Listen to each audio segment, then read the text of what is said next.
He's here for a moment.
Get this figured out. Morning, Joe. All right, good morning. It's 9:05, and I'm going to call this meeting of the Planning Commission to order. We have a quorum of 6. First item is the consent agenda. The Commission may request for the consent agenda items to be moved to the regular agenda for presentation and public comment. Otherwise, the consent agenda may be considered in one vote. All items on the consent agenda have been recommended for approval by staff with no opposition received to date. Since some items on the consent agenda may require public hearing, the Commission will accept public comment on any item on the consent agenda in one public hearing. And I'd like to just go over this Yes. briefly. I think we... Please. Okay. I was going to say, we've got, I was talking with the staff before the meeting, and we have several subdivision plats. I don't think there's a lot to these. They're straightforward. There's no variances that have been requested from my understanding. But I thought that it would be beneficial to all of us to just get a brief look at these. And for me personally, since I'm signing them, I'd like to know what's coming in. Okay. So, Jeff Fisher, thank you, Chief Jeff. Planner. We'll do this real quick. So the 4 plats don't have any major contentious issues are on our consent agenda, but just for the public and for the planning commissioners. The first one is Theo Alexander Subdivision. There was a piece of this that was abandoned through a right-of-way. They're just replatting that one lot where Ben Ficklin and North Bryant meet. Zoning is Cgch. The Hajada Property Subdivision. This is north of 23rd and Bryant. This is a CH zoning, again, a one-lot subdivision, formerly surveyed land. First replat in Block 6, Palm Section 2. These lots were already approved and recorded years ago as part of the Palms Court. I believe there was a small easement or area, and so they're just adjusting a lot line. So that's all you're seeing there. Okay. And you'll have 16, 17, and 18A. And then finally, you've got the Hatcher Edition. And I believe that is just, Aaron, just a replat into 3 lots? Okay. Is it not shown three lots? Yes. 2, right. Oh, into 2, reduction. okay. Yeah. Okay. My bad, here it is. There Yeah. it is. Okay. All right. Okay. So we have consideration of the June 20th minutes that's also on here, and these 4 plats. I'm going to open it up for public comment. Anyone wish to speak on the consent agenda items, please come forward, state your name and single member district or address. All right, I'm going to close public comment and take a motion. Make a motion to approve as presented. All right, we have a motion and a second to approve the consent agenda as presented. All in favor, say aye. Aye. Aye. No. All those saying no. Okay, 6-0. All right, we're going to jump around a little bit on this. We're going to go to the discussion item for information only, no action required. Item A, Arden Acres annexation, presentation of a proposed annexation of an unaddressed 6.9 acre tract out of the A, B, and M survey, number 3, abstract 24, Tom Green County, Texas, located northwest of Arden Road and FM 2288.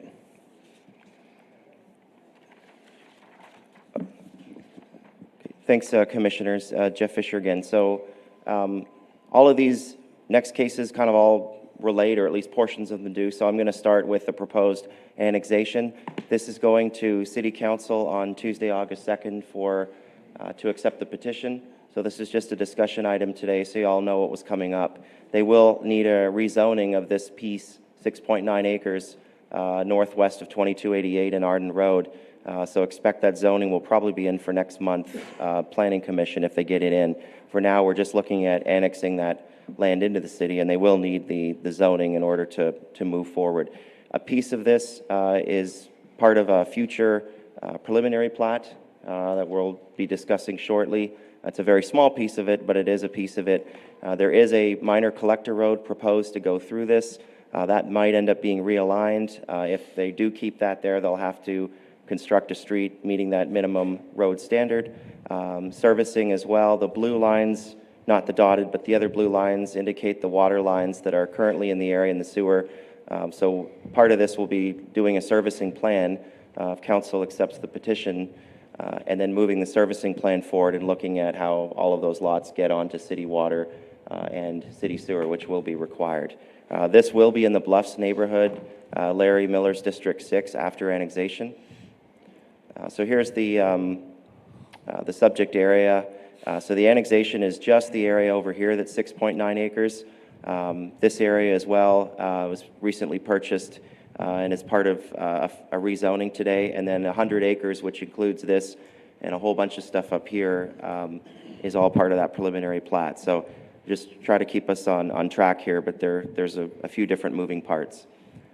So there's the area that's R&E in green that's going to be rezoned. The front portion, it will stay R&E, except for this small sliver here that'll go to CN. So we'll present that in a few minutes. This is located in the intermediate area of the city's annexation plan, but since the annexation plan was written about 15 years ago, it's now into the current area for annexation. Service plan will address utility connections as mentioned. So here's the timeline. August 2nd, it will go to council for a petition. If they accept that, the zoning will be presented August 15th. That's the timeline. If they change that, we generally aim for within 90 days per state law. September 20th would be the first public hearing on the annexation and zoning, and then October 4th would be the second reading of the zoning. So they'll likely go to RS1 because the annexed area is part of that subdivision plat for single-family homes. So RS1 would make the most sense. That concludes the annexation. If anyone had any comments for discussion, like I say, we're moving that along. Okay, so there's nothing that you need from the Planning Commission in terms of a vote or No. to move forward with that? We thought it was better this time, and for the public as well that's watching, that they're aware there's an annexation coming in, and then we'll move it forward through the council process. Okay, could you go back to the map that we were just looking at? You talked about a preliminary plat that covers a portion of the annexation and more.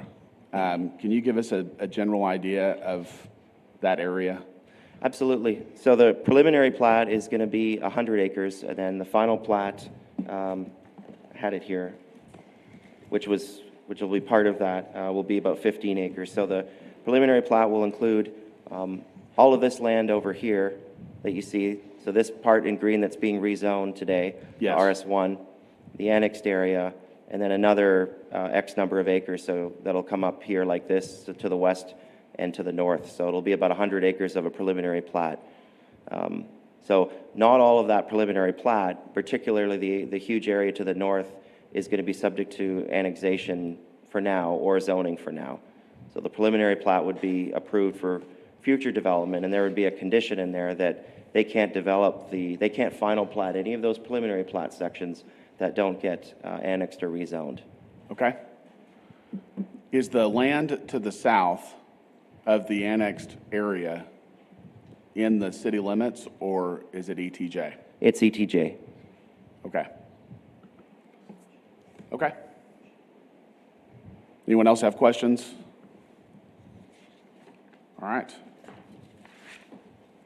Thank you, Jeff. The next item is under rezonings. The City Council has final authority for approval of rezonings. Z 2216, northwest of Arden Road, and FM 2288, a request for approval of a rezoning from the Ranch and Estate to single-family residential RS1 and neighborhood commercial CN zoning districts, being 31.17 acres, located northwest of Arden Road and FM 2288. Okay, so for the zone change, it's going to be this area in the square, the green area, as well as a small piece to the east. The small piece will be CN to provide a buffer, a transition, allow some local neighborhood commercial in there because there's so much residential. And then this area would be RS1. The red lined area here is future annexation. Like I said, that'll be rezoned later, but all you're looking at today is just this part. Why? Because in order for the final plat to go forward, they need to have appropriate zoning. The R&E requires a minimum of 1 acre, so this will be rezoned to RS1, which will allow the smaller lot sizes. So looks like it's small, but it's actually quite large. It's 31 acres altogether, so about 20-ish acres are going to be the RS1. That's the one that you saw in the green that was R&E, and then that little sliver to the east is going to be CN. This is District 3, Harry Thomas. So the future land use is mostly neighborhood where it's going to RS1, and then the commercial area is going to be mostly CN. So the comprehensive plan allows the zone changes. The zone changes will be compatible with the comprehensive plan. And they will keep the rest of that R&E over here. A different developer owns this and wants to kind of keep that for future. So that would need to probably be rezoned to commercial if they keep it, the future land use the way it is right now, but we're not touching that today. Because they own such a large area, as mentioning 100 acres, only 2 notices were mailed out. We did not receive any responses.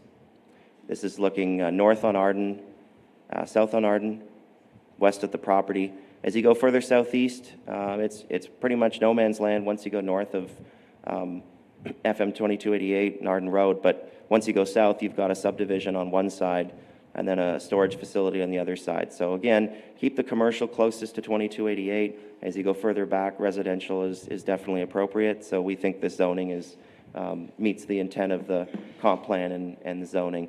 All of the lots will exceed the minimum lot sizes. Typical lots of those plats are about 65 feet wide by 125, so a little bit larger. RS1 minimum is 50 by 100. So they'll have nice sized lots to build on, approximately 8,125 square feet, and the minimum's only 5,000. So staff recommends approval of the rezoning from R&E to RS1 on the 26.71 acres, and then that buffer in the middle, the neighborhood commercial CN on the east, 4.46 acres. Any questions? Anyone have questions for the staff? Thank you, Jeff. I'm going to open it up for public comment. Good morning, Russell with Cgch Engineering. I would really just be happy to answer any questions. As Mr. Fisher pointed out, there's a lot of stuff going on in this area today with respect to the annexation request, the rezoning, and preliminary plat and a final plat. So this area's kind of been setting out there, really just prime for development, if you will. Water and sewers in close proximity. The Petra farmer, David Jensen, that owns this larger area, it planned on developing it some years back, hence kind of the annexation area that's kind of sticking out there today. He was approached by the West Texas land guys at San Angelo. So they're buying the 100 acres with the intent to develop the single-family residential, the RS1, in this 100-acre area. Mr. Jensen's keeping the land there, kind of the commercial land along 2288, future. We talked, in talking to Mr. Fisher about the zone change, and whether we zone change that front R&E to CG now, Mr. Jensen was worried about how that could potentially impact property taxes. And so he's like, you know what, let's just leave that alone as it is, and as I find a user and get ready to develop it, they'll be coming forward to rezone that. We did the CN kind of area there kind of twofold because it was necessary to create that buffer, and then if you'll notice, it's over 200 feet wide, which is outside, which was our notification area when those RS1 lots develop. They'll be outside of any notification area for when we rezone the R&E to CG in the future. So there'll be residential going back behind there. I don't know how it'll be conveyed to them, but that front part will, at some point, the expectation will be some sort of commercial, maybe multifamily or some mixed of that. So we'd be happy to answer any questions. Anyone have questions for Mr. Gully?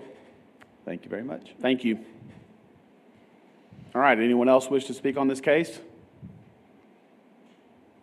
All right, I'm going to close public comment, and if anyone else wants to share their thoughts or make a motion.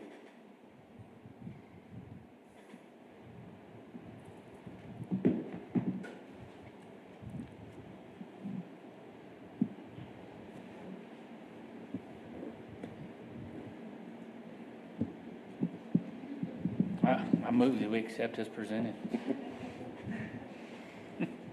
I'll second it. Okay, we have a motion and a second to approve as presented. All in favor, say aye. Aye. Opposed? 6-0. All right. So now we have some subdivision plats that are associated with this same area that I'd like to go over. So regular agenda items, subdivision plats, the Planning Commission has final authority for approval. Appeals may be directed to City Council. Do you want me to read both of these in, or do you want them individually? I think either or. We're going to do one presentation.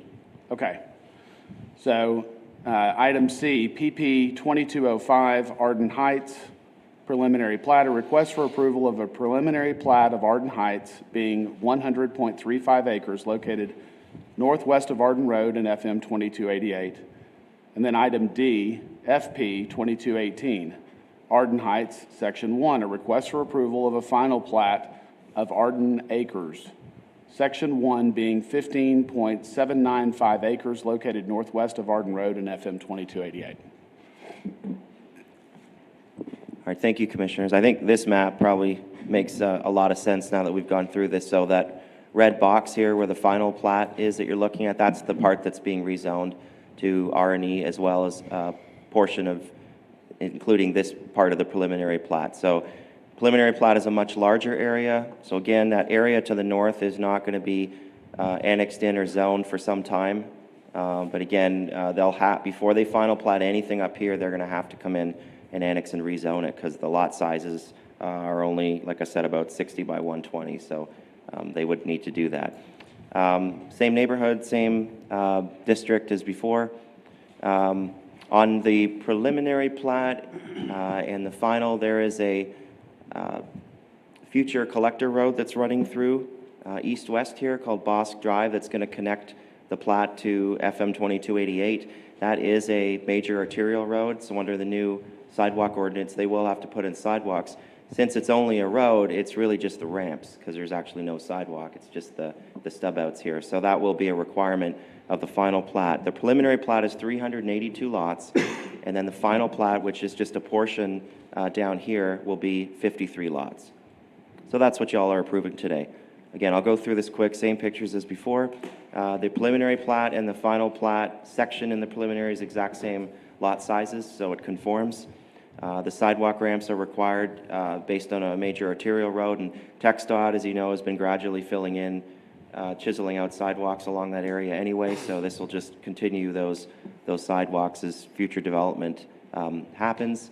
Again, the future land uses neighborhood supports the rezoning from R&E to RS1 that you looked at, so that'll allow this to move forward. Staff recommends approval of both. 3 conditions of the preliminary, just a couple notes. And again, this is just for future developers that are looking at this. Annexation is required with zoning to allow city services, so that huge remainder to the north will have to come into the city. Fire hydrants and access may be needed in a preliminary drainage study. Then final conditions, tax certificate, sidewalk plan for those ramps on 2288, drainage study, install water main and sewer connections, install sewer main and, service connections. Boss Drive, they'll need Boss Drive plans and construction for a variance. That's the minor collector road widths, and then all the other internal streets will be local roads. Again, submit plans for those as well. That concludes our presentation. Any questions or comments? Anyone have questions for the staff? All right, let's open it up for public comment. Russell Gully with SKG Engineering. We would ask for your approval of the preliminary plat and the final plat for Section 1 of Arden Heights, and would be happy to answer any questions.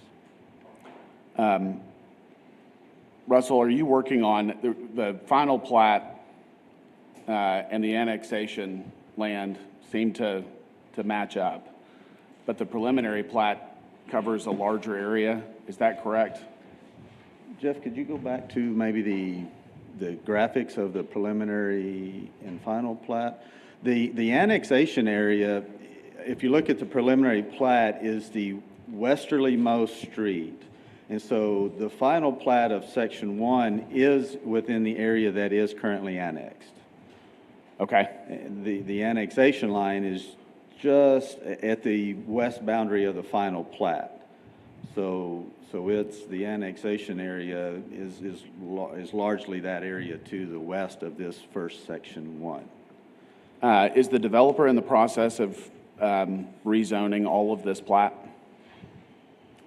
The zone change that you just approved is for the area that's all in the city limits, which would be starting at, I can't read that street name, but the westerly, it starts at this Section 1 and then comes forward and covers, I guess, the 4 streets shown on the preliminary plat south of Bosk Drive. South of Bosk, okay. So everything that we're zone changing to RS1 that was just approved is that area that includes the final plat of Section 1. Okay.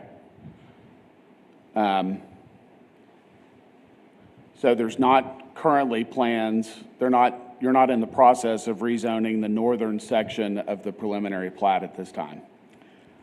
The area north of Bosk is currently not in the city limits and not part of the annexation request. So it's they felt like this area of Bosk Drive and south was probably a 3 to 5 year kind of build out. And yes, sir. So they just, that's kind of what they wanted to focus on. Yes. For now with the annex. They, adding in that back part, and developers bring different mentalities to every, they all think about stuff differently. And these developers want to develop back and come forward. So, they're thinking, okay, we want to have these houses start to the back and then come forward. Well, it was like, well, this little back area is not annexed, so we're going to have to come back and grab that and annex it. So it was a little backwards. Sometimes developers would want to start closer to the highway and go backwards and go away from it. These guys are actually starting backwards and coming forward with it, and they want to say, well, we want people to be able to see the home construction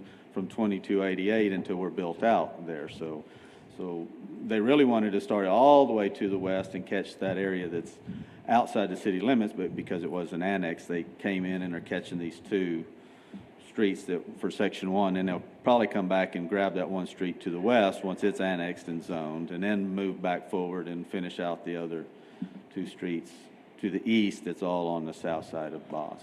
Okay, so there's the focus of the build out is south of Bosk. Yes, sir. And the roads, the eastern portion has already been annexed into the city, or? Yes, sir. The part, and I don't know, Jeff, if you want to go back to the annexation map, but the kind of the Section 1 is already annexed currently annexed in the city. Okay. And then the zone change that we just heard is kind of the part that's already annexed in the city.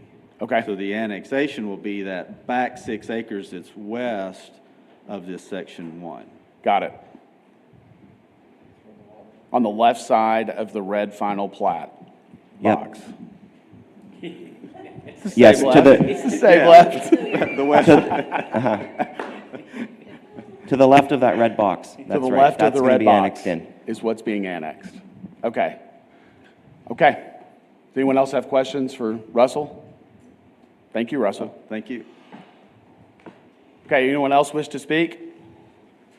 All right, I'm going to close public comment. So we had a case last month where we had a subdivision plat that was approved by the Planning Commission prior to the zoning case that came through. And it caused, I think, a lot of problems for the residents in South San Angelo. They weren't notified of the plat, but they were notified of the zoning. And so when they came in with questions and concerns, a lot of the legwork had already been done from the platting standpoint. The developer's saying, I've been working on this for months with the Planning Commission, and you guys are just now coming in to voice your concerns. You should have come months ago when I was working on this. So what we learned as a Planning Commission was that the city was not required to give notice until the zoning change was requested. And so I have great concerns with repeating that problem going forward. And I would like to propose a discussion with the staff and the members of the Planning Commission about how to handle these annexations going forward. I think that notice, even in the situation like this where it's not going to apply here because the notification area is for land that's all owned by the parties that are part of the transactions. There's, I guess, 2 parties, I think, that are included in this specific case. But I feel like we need to look at the process of annexation comprehensively and come up with a plan. Can you explain the annexation process to us, John, and what the steps are, and where what the path for the platting and the zoning would be as it relates to the annexation? Yeah, basically, in short, the annexation process is a property owner will request in writing to be annexed into the city. That kicks off a statutorily defined process that includes acceptance of that petition by the council, and then a process that includes public hearings.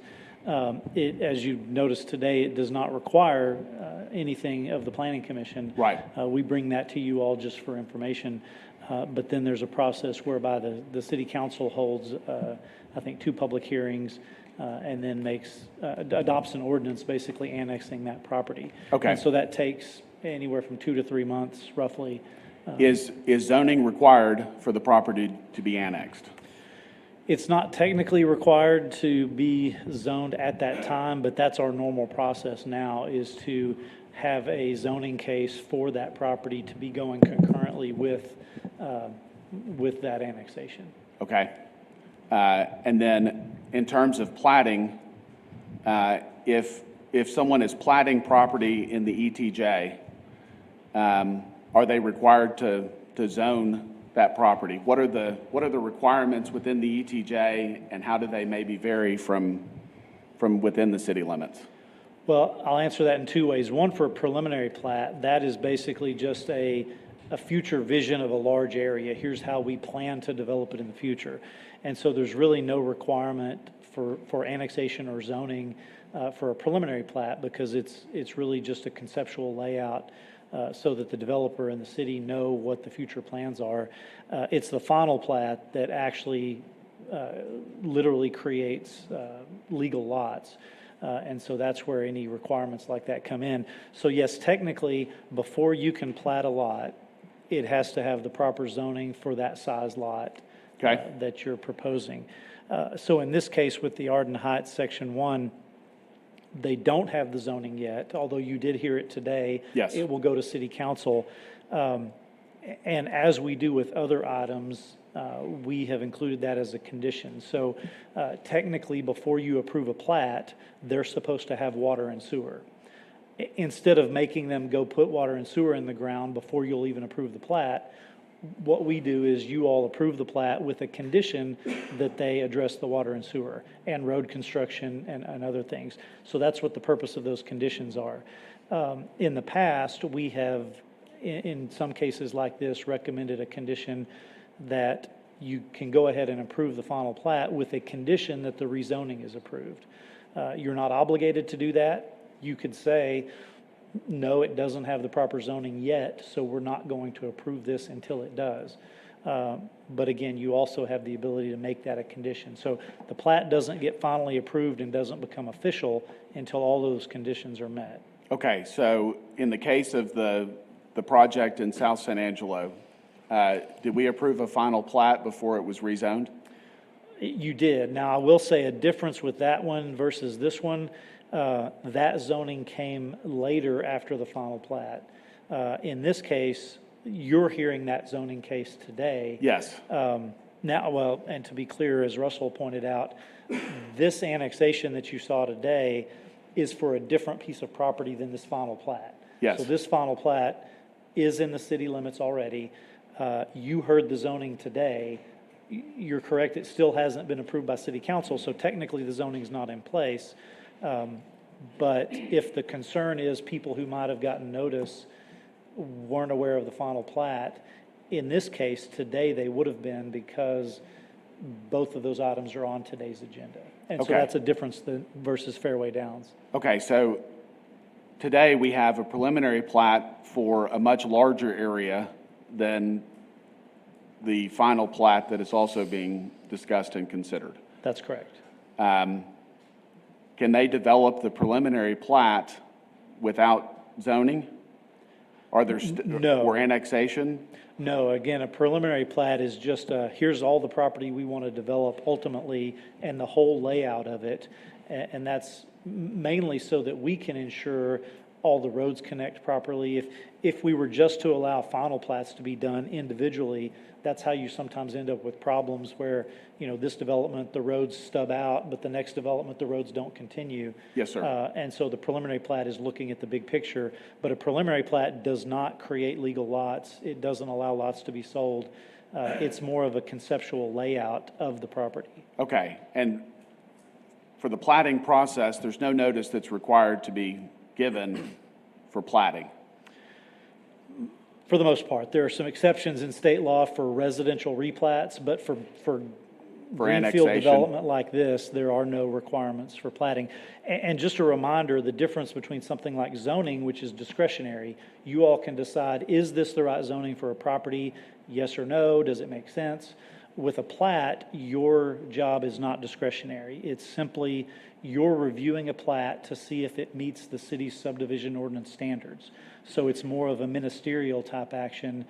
Does it meet the standards? Then you must approve. If it doesn't meet the standards, then you must deny. And so that's the frustration from property owners who may be near a property, like with the recent one at Fairway Downs. Even if you had thought this is a bad idea and the neighbors are all opposed, if it meets our current subdivision ordinance, you're obligated by state law to approve it. That's really all you're looking at. Right. And so that's where the frustration comes with those property owners really have no say nearby a subdivision. And I guess my rebuttal to that would be that the problem that we ran into was that we approved a final plat before we went through zoning. And only when we went to zone that property did the residents get any notice of what was being done. That's correct. And so any input, any involvement of any kind was way late to the game. Everything had been kind of locked in at that point. So, And that is a risk the developer takes, because you all could have said, no, that zoning is not appropriate for that property. The neighbors are opposed. You know, maybe all the neighbors are 1 acre lots, but these guys are wanting to do 1/4 acre lots. That's not appropriate for the area, you could have recommended against it. City council could have denied could have denied that rezoning, and then the plat basically would not be approved because one of those conditions was that rezoning.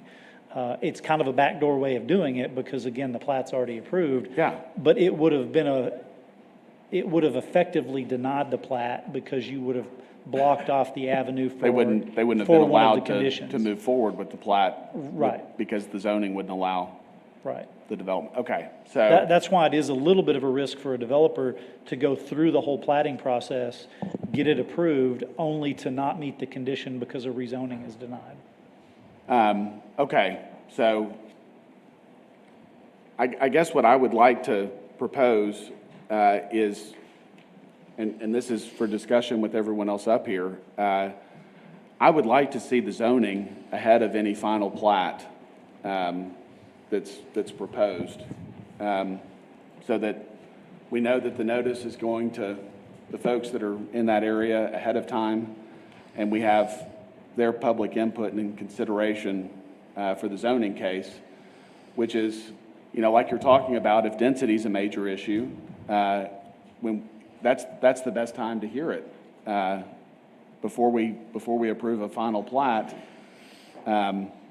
Chair Stribling, are these situations where they're going to be annexed into the city and probably get on city services and have smaller lots? And the reason I'm asking is, not always, but there are cases in the ETJ, given the expansive area, where they might be more than 1 acre and they don't want to annex in, and so there isn't going to be a zone change. But then there's cases like the one at Fairway Downs where they were unique because they were half-acre lots and they annexed in, but they could have stayed on, depending on the lot sizes, they could have chosen to stay out of the city limits or change their mind. So there's some exceptions. I don't think they had the water to do it. No, yeah, and I think the answer to that is, if they need zoning to do the plat that they're proposing. Exactly. That's then exactly. they would need the zoning first, is There, what you're there. suggesting. That's exactly what I'm suggesting. If we need to rezone in order to approve the plat that's proposed or what the developer wants to do, then I think we should hear the zoning case first. It's noticed to the residents in that area. I think it makes a lot of sense, especially when you're talking about density as it relates to the development of that land. And when you say you want to hear it first, there's two ways we can interpret that. One is you've heard it. So like today, you've heard the zoning.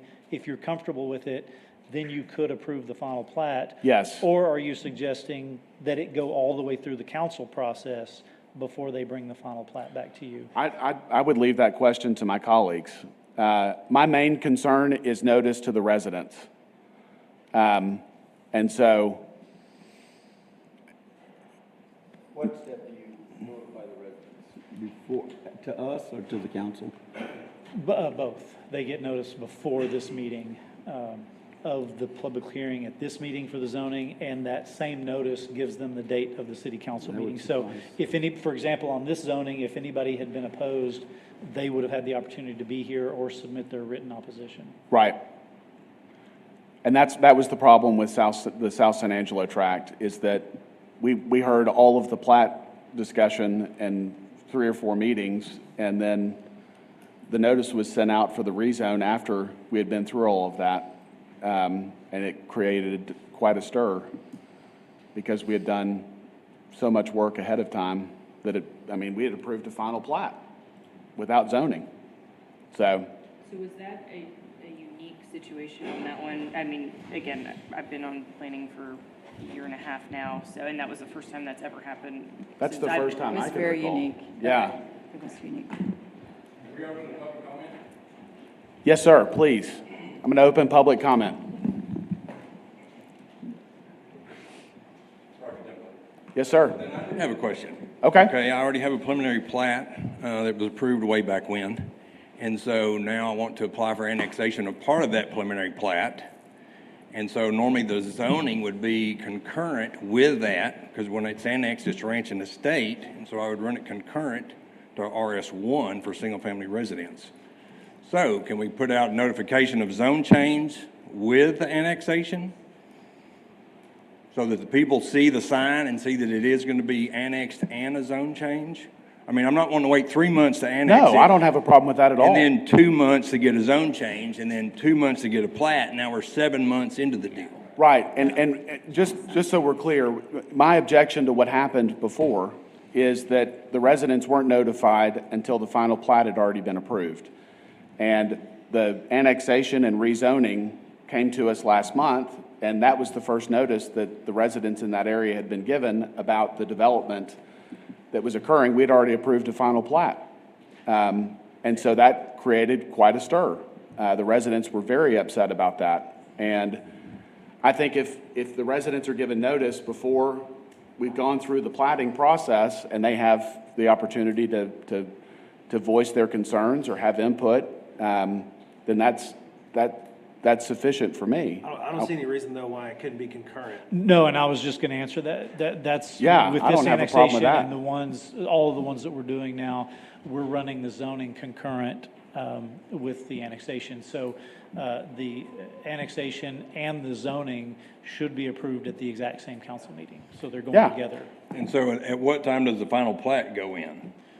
After I the guess it depends zoning's on what approved. these guys tell us today, but normally it would go, you would probably go to the very next planning commission after council has approved the annexation and approved the rezoning. Now, like we did with Fairway Downs, they actually went a month ahead, so the plat was approved, but with a condition that the annexation and zoning take place. I think what we're hearing is there's concern with that process, and that maybe we do the annexation zoning, and then the next month, the final plat would come to the planning commission. So the time, Rocky, should be exactly the same, it's just that the plat would come afterwards instead of before. We don't want to delay. Yeah, I don't think the this delays developers by any the approval means. We just wanna process. make The sure- annexation process takes how many days? I mean, how many 60 to hearings are 90 you going days. 2 through? to 3 months And a preliminary plat is is already in. 1 month, or a final plat, excuse me, is 1 month. So, And we could time it, depending on the timing of the council meeting, it would be at most a month delay. It could be 2 to 3 weeks. yes. Depending on how the city council meeting date and the planning commission date fall. Yes, Okay, thanks. thank you.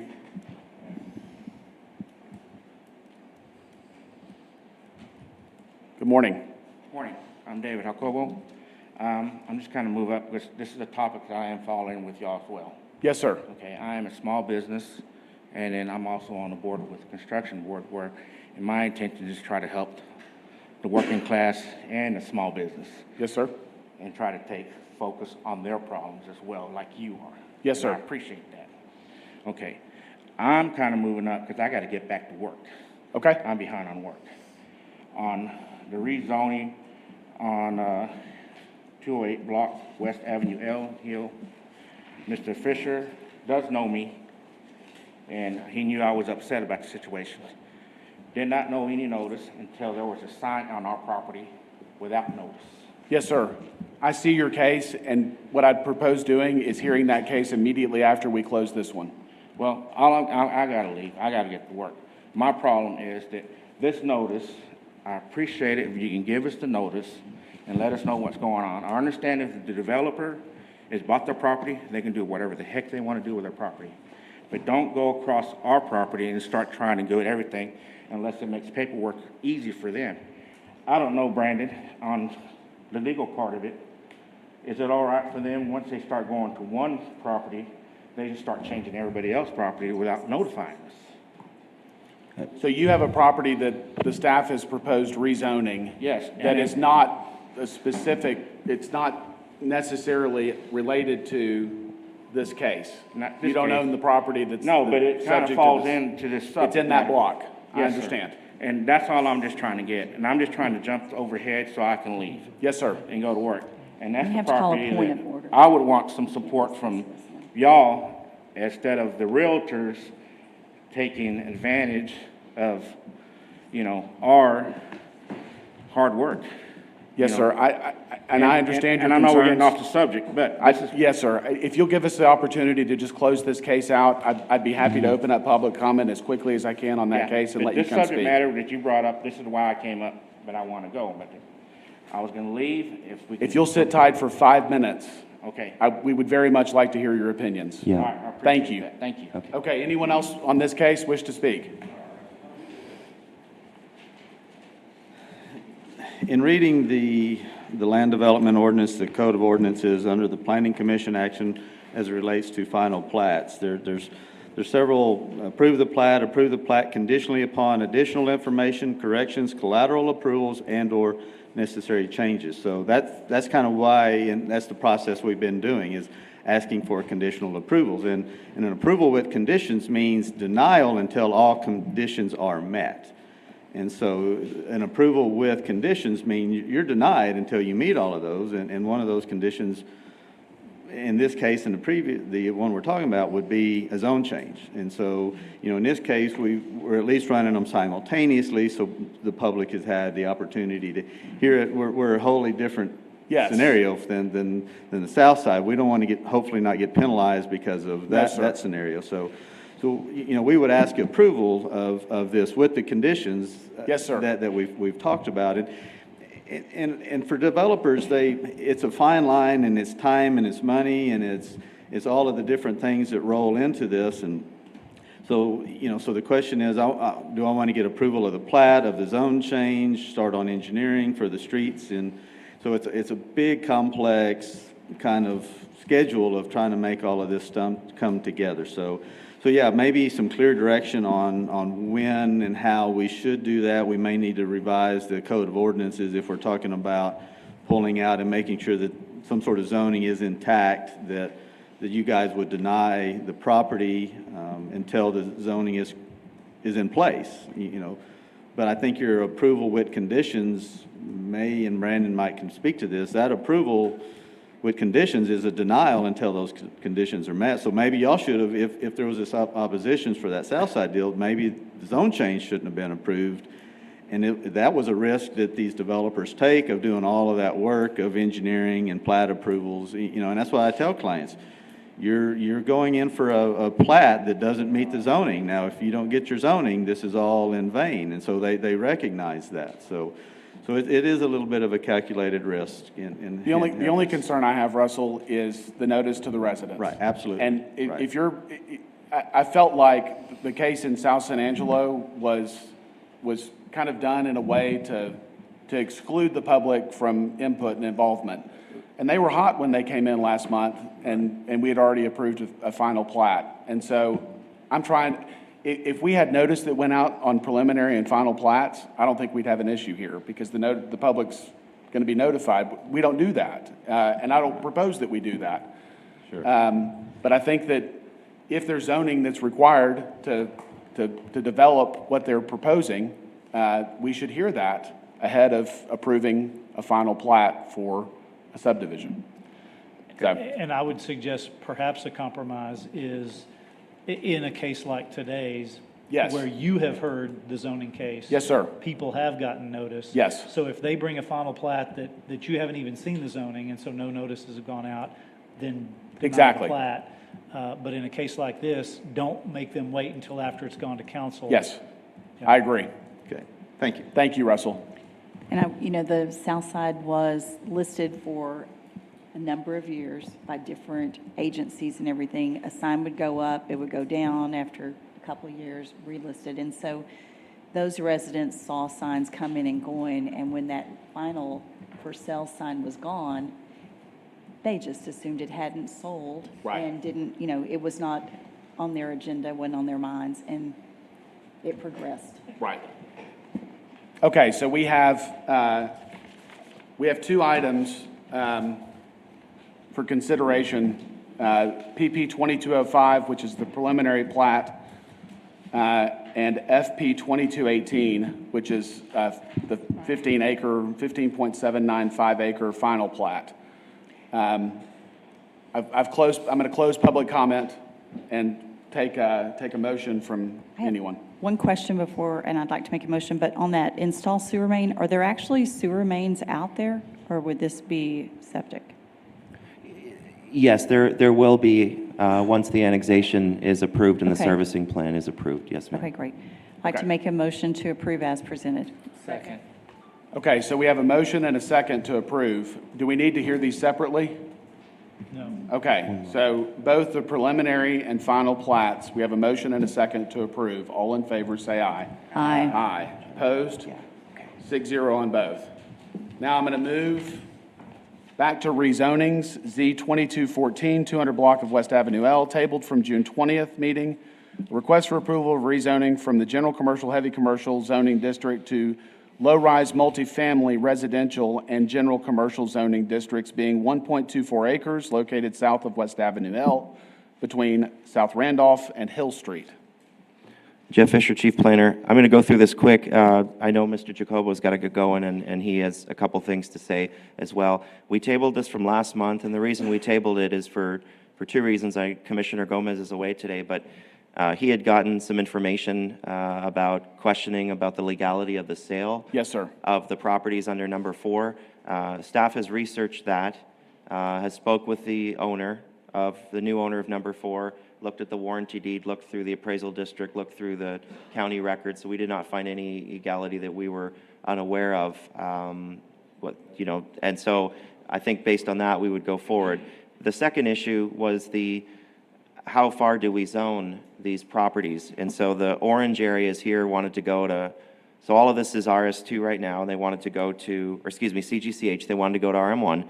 As we looked at that block, it made sense to do RM1 across those middle rows as well. Mr. Jacobo owns number 13, so we got a letter back from him, and him and I had spoke last month about keeping the CG, but just removing the CH part of it. He's got a restaurant over here, and then he's got 2 homes. He's talked about possibly redeveloping into commercial. We just didn't want the heavy commercial there. Yes. So as part of this overall discussion, normally this doesn't happen, but if we can, as staff, if we look at a larger block and look at highest and best use for the residents, and the residents are comfortable, then we would do this. Otherwise, we wouldn't. So we did get opposition from these 2 middle owners here. So our plan today would be these owners want to go to RM1, makes sense. Long-term plan is neighborhood. Leave these 2 out, keep them CGCH. These 2 owners were completely opposed. And then if Mr. Jacobo is okay with it, we would go to CG here and lift the CH off. If he's changed his mind since the last meeting and wants to keep it as CGCH, that would be up to y'all to just leave that alone. And so really we would just be rezoning these 3 properties here in orange to RM1 and leave everything else the way it is. Okay. So those are your choices today. I'm not going to represent anything unless you guys want to. We've talked about conformity with the official Do you have comp plan. Is there a site plan or anything for the RM1? There's not, but I can explain it. What they want to do is replat. And so basically they would see where that middle line is between the 2 number 4s on the west, extend that line over onto the second lot, and then one owner would own to the north a rectangle, and one owner to the south would own a rectangle. The one to the south, there's already a house there. The gentleman to the north would turn it into a 4-plex. And so the RM1 is going to allow both the existing home and the 4-plex. Okay. Anyone have questions for the staff? All right, I'm going to open it up for public comment.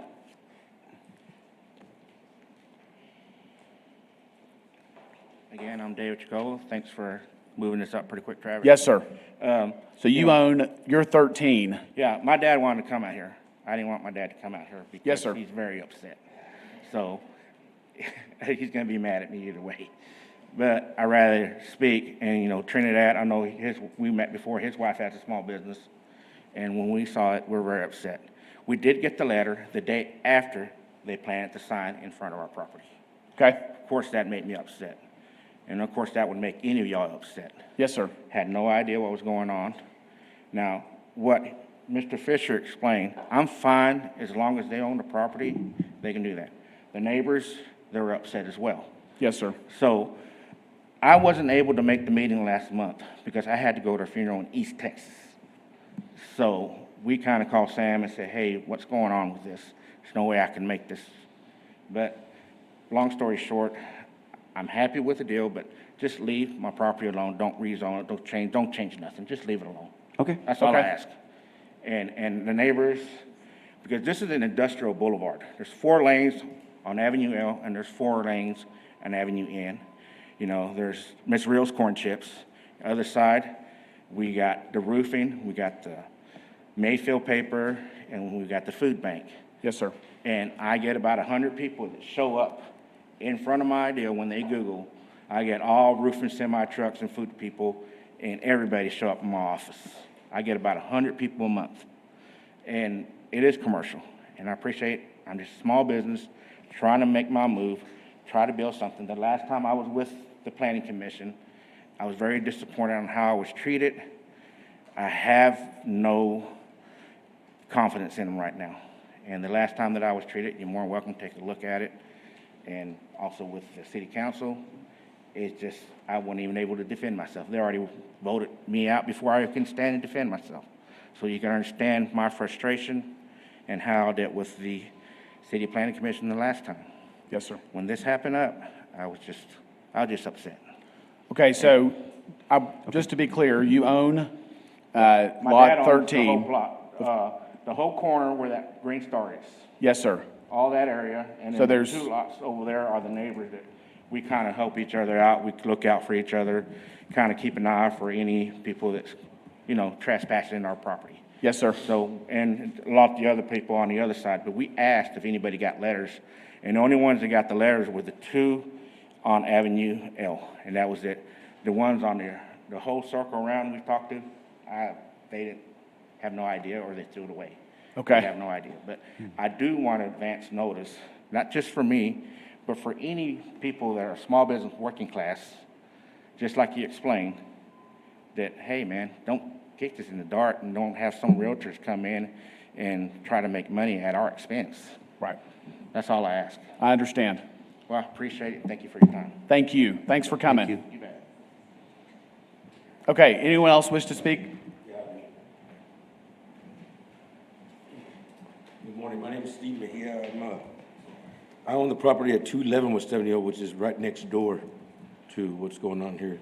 Okay. I don't know about the zoning change. I guess I'm with David. I don't really want nothing to change as far as my zoning. But I think it's all premature due to the fact that this gentleman said that he had spoken to the owners, which I don't know what owner he spoke to, but the property was sold illegally.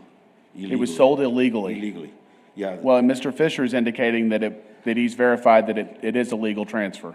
Okay, well, I don't know. It's not who you illegal. checked- I don't know who you checked with, but I spoke to the owner this morning. We're going to say based on our limited knowledge of legal Yes, processes. there you go. There it is, limited. Checking with the county records, checking with the Yes, appraisal there you go. district, that there's, Okay. it appeared that no different than any other, or case that we looked at where there was a bona fide ownership transaction. Now, in terms of legal structure of their companies or their LLCs and all that detail, I couldn't answer that, but I could say that there was a legal transaction that went through and it's on the public record. Okay. So based Okay. on that, we just moved it forward. I just, and that's the concern of mine, is for the commission to move forward on something. I'm just gonna let the commission know right now that the property wasn't set into probate, which it was supposed to. It was sold from out of town. The owner was never known. So they never knew about any kind of transactions. And so once they found out, then the legality started. And so now there's a lot of legalities going on. So I'm just concerned that you're going to move forward on something that you're going to have to probably go back and look at. Okay. Okay, that I want the commission to know. So I wanted to know that I've let you know on that. Now, as far as the zoning goes, man, I got the letter Monday morning and the meeting was Friday. Okay, so my concern is, Not a lot of it just notice. seems shady to me. Right. That's the thing. It seems very shady to me how the signs weren't put up properly with time efficiency and everything like that. And to me, it seems like the real estate company, it's almost like a car lot, car lot people. They're banking on the ignorance of our neighborhood. And that concerns me. That concerns me that people like yourselves, I have no faith in city government, I'm sorry. I've been violated and molested a lot of my life through city government by not knowing things and being ignorant to the fact. Yes, sir. And so today I stand in front of you saying that, hey, I don't know, I was under the impression that they could build a home right there as it's zoned right now. Is that not correct? That is not correct. That is not correct. Okay, well, then that's something I didn't know. I don't know why the zone's, and I'm concerned about maybe later on, maybe some low-income housing or something's gonna come in. Because is it 90% of that whole block that we live in, they're all homeowners. They've been there for years. Right. Now we're gonna get, you know, other people living there that, we're not gonna have any kind of idea who's living there. And That's what they're trying to do, is make it to where it is residential. Right now, it's commercial. Somebody could come in there and. but there's no commercial there other than Well, maybe but I'm David. saying they could Yeah. do it, and there's Yeah. nothing you could do about it, because it's zoned that way. Yeah. They're trying to move it to residential like it is. It was zoned a long time ago, I'm sure, this way, because that was the initial. Yeah, deal. I want to be clear about this. The zoning that this block has is Cgch, which is arguably the broadest zoning that the city's ever had. And it allows for a lot of uses that residents that would abut that property would not approve of. Can you give some examples of permitted uses under Cgch? Yeah, so under CGCH, they could do industrial service, they could do oil field equipment, heavy storage, even some light welding, those sorts of things that we thought were inappropriate. And knowing that you all had homes there, we thought that since the corner lot was going to multifamily residential, that we would, and just so you know, that multifamily residential doesn't mean you have to build apartments there, because those lots are small anyway. But it allows, if you have a single family home, you can keep it. You can do a 2-family home. You might be able to get 3 or 4 homes, like the gentleman that at number 4, which is what triggered all this in the first place. So we call that highest and best use, where we're looking long-term and trying to essentially protect the residents. Now, that said, of course, it can go the other way too. And in Mr. Jacobo's case, he actually, even though he has 2 homes there, he was looking at doing commercial long-term. So this way, you know, we put up the sign. I'm sorry if you didn't get that letter, not sure. Like I said, Well, we send also- those out, but, Yeah. you know, we're trying to be transparent with y'all. Yeah, and we appreciate you. The point I was trying to make is that I think the city's intent is to protect the neighborhood, and it's well-intentioned, but we have an applicant, in this case, the number 4 on the map that you're looking at, and the city's gone through and is attempting to rezone the entire block, so 16, 17, and 13 property owners, as part of this comprehensive look at the area to downzone and reduce the intensity of development that could potentially come in down the road. The objection that I think most of us up here have had in the past is that property owners should be given notice and be aware of any proposed zoning Yeah, change. we didn't have no sign, and there was nothing going on. Right. I found out that the property was sold. See, the people that own the property right now, which still own this property, and legalities are gonna come up. See, the thing is that there's all kinds of things going on, legalities, that you're gonna have to deal with. And I don't know if they're gonna say, well, since it's already been sold, they could easily say, well, since it's already been sold, let's just go ahead and leave it like that, and we'll just fight for the other properties that they own. Right. But these people are friends of mine, 50 years. They've been friends of our families, and that's the only reason I said that. This is information, it's factual. It was done illegally, just so you know. And I want everybody to know here, I want it to be said. So there was talk about a house that is on. There's a rental house on that property. It's a rental house. It was a So that's- rental I house was that gonna ask Nick about the Arteaga, occupants. which was the owner of the property. He passed away. So when he passed away, that's when things started happening. And so Okay. the lady was, you know, the spouse, which is the owner. Yes. All of a sudden, things changed, and there was other things happening, criminal activity was going on via a daughter that lived out of town. That's who sold the property to the real estate company, which was done, nobody knew. All of a sudden, I said, did y'all sell the property? No, we didn't sell the property. But then, so I did some research, and I found out that the real estate company said, are they here? I don't think they're even here. I doubt that they are. Yeah. So, I mean, and I let them know right away when I started seeing people getting there. I said, what are y'all doing?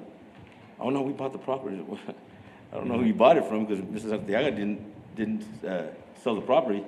'Cause I know. I mean, you know, I just, that concerns me. That concerns me that the commission can go ahead and move forward knowing that there's something going on. Right. I'm not just, this is not hearsay. This is, Yeah, I think The response to that is, we go forward based on the records that are public records and the records that are known to us. Yeah, and I get that. What you're doing is you're bringing in data that is, you know, from the other side of it that we do not have access to. So we're Well, basing the records, we're basing our decisions on the Sure. the best information that we have. And you know, man, I'm not here to stir up trouble. I really am not. I just, man, you know, I think the days of what's right is right and what's wrong is wrong. It's, man, we're lost. We're lost in that area.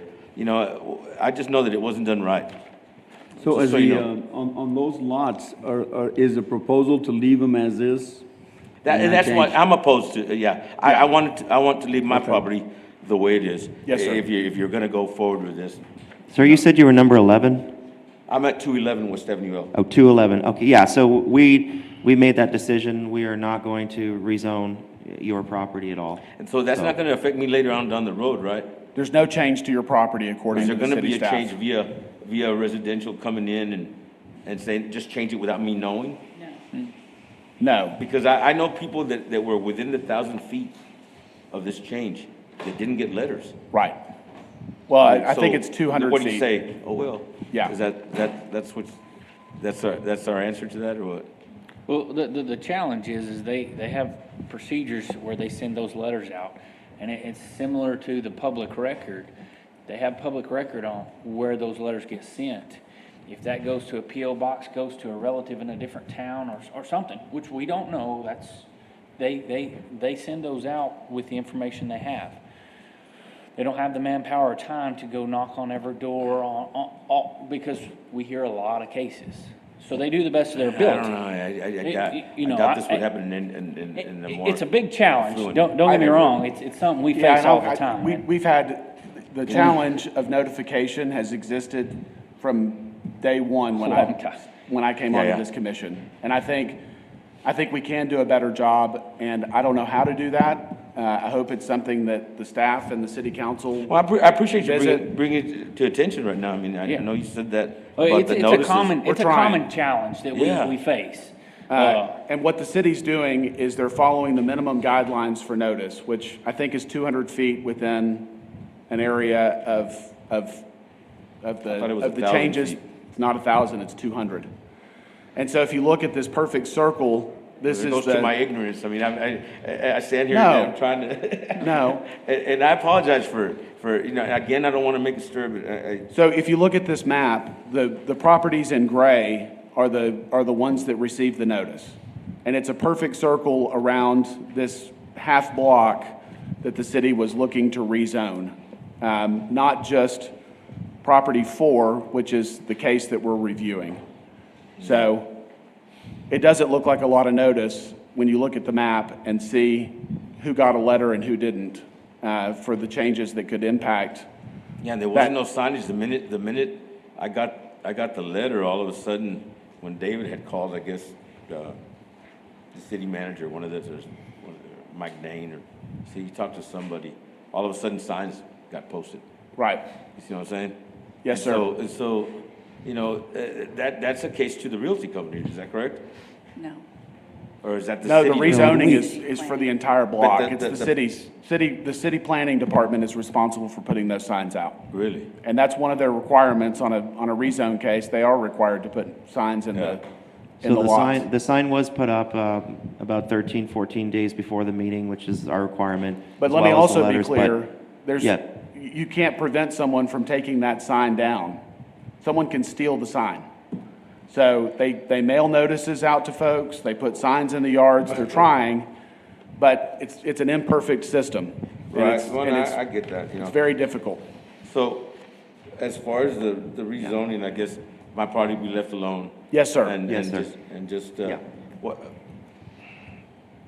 and what about the legality of this? That would be between the owner and. Well, I know that there's a them. process going on. If it goes to court and they change it or whatever, then this would probably, I guess, It be is null and premature. void because they won't have they won't Yeah. have the property. Yeah. I don't know that. Is there any possible way we could get this tabled another 30 days? I don't see why we couldn't ask to see the owner Well, and have them answer to the ownership question. Yeah, if the it's the been- owner, His name is Zane Willard. He's very cooperative and personable. I'm not sure why he didn't make it today, but. Well, he didn't make it last time either. I believe Yeah, that the but I have been in communication with him, and the property was set up in a trust, I think, prior to the exchange of ownership. Anytime there's a property in a trust or any legal documentation after a person is deceased, the title company steps in the middle. They have no ties to either party in the transaction, and they make sure that everything is done legally, that the documents are correct, that any will has been probated. And so again, we don't have that information. Okay, well, That would I'm be letting the you know title that company. it's illegal. Something happened, it was illegal, and it's gonna come to light. So there you know, I've let you know, what you do with it is what you do with it. You know, I think it's a representative of the character of the commission. I don't know what else to say about that. Well, I mean, that goes back to the property owner and the. Yeah, rules and previous. we're limited on what we can do. We're not legal, we're not attorneys. And so we can't opine on whether there's legal possession. The city staff's done everything in their power to verify that the ownership Man, is and I legal. appreciate you guys. I mean, I know that, There's, you know, and there's title companies, like Brittany just said, that are responsible for reviewing the ownership and verifying that the folks that are signing the documents are legally bound and have the ability. I don't know to how the transfer property got title. sold. Yeah. They don't know how it, the lady that owns the property doesn't know how it got sold. There's nothing that we can unfortunately do. The title company is the Well, one but that you would know do. now. I'm Yes, just sir. letting you know. The title company would be and to doing that Brittany's research. point, if there's an illegal transfer that was made, the title company is responsible. There's insurance. Why go forward though? They provide the guarantee that the title can be conveyed. So if it's ruled that it was illegally conveyed, the title company becomes responsible for Well, you just passing that the buck burden. there. I mean, I'm just. No, it's not passing the buck. It's not It's- Let me, if I can say one thing. If you're saying whoever the prior property owners are, they should be the legal owners, then it's really a civil matter where they need to hire their own legal counsel and they've done that. contest the transfer. Yeah, they've done that. And I mean, if there's they're doing litigation that. ongoing. That's my concern.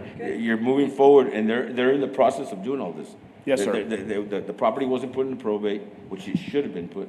Well, and the other thing is, if there's litigation, there's a notice they can file in the property records where it puts the title company on notice that property Well, I is just kinda want subject this to to be, litigation. So if that didn't come up, then. Part of the meeting.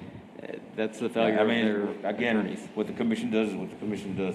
But as far as the zoning goes, I appreciate you leaving my property alone. And- Yes, sir. And I just hope that, my main concern was maybe low-income housing or something was gonna come in.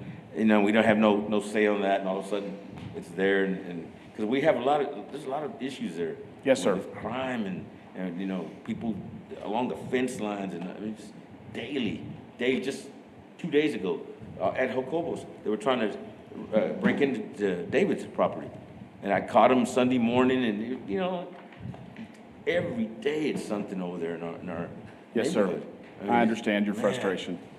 Yeah, it's just crazy, you know, and so, but thank you for the time that you've given me, and so. Thank you. That's all I have to say. Thank you, All right. sir. All right. All right, anyone else wish to speak on this case? If All I right. could add one thing, I Yes, just sir. want to explain briefly why we look at cases like this the way we do. And so the long-term plans for this area are commercial. Yes. So initially, we would think, well, perhaps zoning to RM1 is not appropriate. The appropriate thing would be to leave it commercial. This property owner, however, has development plans to go to RM1. Now, as we review that, the question is RM1 appropriate? And the answer could be no if the property next door could be heavy commercial, because then you're setting up a future conflict with multifamily residential right next to a heavy Put in a commercial car lot. use. That may not be there today. And so that's why we would look at, if we think RM1 is appropriate on the requested lot, Yes. perhaps rezoning at least to something less on the adjacent lots. Now, in this case, I think we're all good keeping it the way it is. Right. But that's the way we look at it, is we're creating now today by this action a potential conflict in the future if we're saying this one property is multifamily residential, the next door property, we're okay with that being heavy commercial. Right. And so I just want you to understand, we're not trying to go out and willy-nilly just zone people's properties against their wishes. We're trying to do what's best for everyone and protect property rights of both parties. Yeah, the future land use was understand. neighborhood, so that would encourage rezoning to residential. And the other thing is, the CGCH right now, where all those homes have including the last gentleman, if that home was ever destroyed by fire or he just knocked it down, he wouldn't be able to rebuild it without a rezoning or a conditional use. Right. If he went to RM1, everything he has right now would be legalized, and then he could even build a second unit on it. So it was really just for that. But again, they don't lose any rights by keeping it the way it is right now. Okay. I've closed public comment. So does anyone have more questions or opinions or wish to make a motion on this case? I would like to make a motion based on the knowledge that we have at hand today. I would like to approve this, and also in that approval, only the number 4 would be rezoned to RM1. Everything else would stay CGCH on that block. Okay, so we have a motion and a second to approve rezoning. Uh-oh. What I'm happened? sorry, I jumped too quickly. That's okay. Go ahead. Rezoning Yeah. owner 4's lots, which are the applicants, but not rezoning any of the other lots that the city proposed rezoning. Correct. So that would be, can you go back to that map? I'm sorry, Jeff. No worries. So is it 16, 17? 16, 17, and 13 will remain with their current zoning. No change. CGCH, yeah. Okay. All in favor, say aye. Aye. Aye. Opposed? Okay, 6-0. Okay.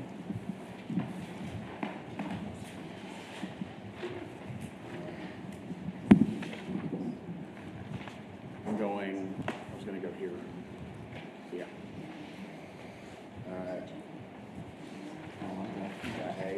A and B. Okay. Okay. So we're back to subdivision plats. Item A is PP 2220, preliminary plat, Andrew D. Smith subdivision. A request for approval of a first replat of a preliminary plat portion, Andrew D. Smith subdivision, being 2.301 acres, located northwest of Luna Street and Medina Street. You want me to read item B as well? Yes, please. Item B is FP 2207, first replat in Lot 5, Section 2, Andrew D. Smith subdivision. A request for approval of a first replat of Lot 5, Section 2, Andrew D. Smith subdivision, being 1.367 acres, located northwest of Luna Street and Medina Street. Good morning, Planning Commission. Aaron Benoit, Assistant Director of Planning and Development Services. I've been promoted this month just from flipping the screen to actually presenting, so you guys are in for a treat. Congratulations. So we do have Andrew D. Smith preliminary plat and final plat. Let me see if I can do this before I break it, but let's see here. So right here, this area right here on this subject property map, behind the, I think it's Belmont Church, they have sold off some property here kind of in a long L shape that touches Luna on the east and Medina on the south, and the Bell Street, of course, is to the west. So now you can see here's their preliminary plat where they've got 6 lots facing Medina and 1 large lot facing Luna. Right now they're trying to decide what to do with the large lot on Luna because it is much bigger than just a single-family residential lot. It is zoned RS1 as of right now, but they are able to develop those lots that are facing Medina. And this, again, is just the preliminary plat. The final plat, again, shows those 6 lots. Water and sewer is available. The road is to the standard widths. And so they would not have to make any improvements, as well as hydrant coverage is, as of right now, is acceptable. If they decided to build something way at the back, it might change, but the developers and the home builders are aware of that. So we do recommend approval of the Andrew D. Smith preliminary plat, subject to no conditions. Just that a note that a preliminary drainage study may need to be provided, and that's on the decision on the engineering services interim city engineer. If that is needed or not, he's still looking at the lot sizes to see if that's needed, and so it's just a note at this point. The final plat is recommended of approval with the subject to 3 conditions, the standard tax certificate, and then since it is by a church, the new sidewalk ordinance says that they're basically within 300 feet of that church along Medina. It would affect the lots on Medina that it should have a sidewalk. There is a waiver process for the applicant to go through if after the planning commission makes approval, they can go through a waiver process that goes to the planning director and the city engineer. If they approve the waiver, they do not have to do the sidewalk. If the planning director and city engineer deny the waiver, they could bring that waiver request back to the planning commission for approval or denial. Okay. And then a full drainage study would be needed if there's more than 5% development increase in that area. They would have to do a final drainage study. So those would be the 3 conditions of the final plat. And So of course, Aaron, I'm sorry to interrupt, but Go just to ahead. be clear, if they build houses on these lots, they're going to be required to do a drainage study. if there's more than 5% development, if it's over 1 acre and there's more than 5% development in that acre, they would. Now, each individual lot does not trigger that. Okay. Right? So it may have to be for the entire project, they may have to look at that. And that's Okay. one of the reasons why they still have that lot preliminary platted, because they're looking at, well, is there a way to do some detention over there if it's required? If it's required, okay. Any questions for staff?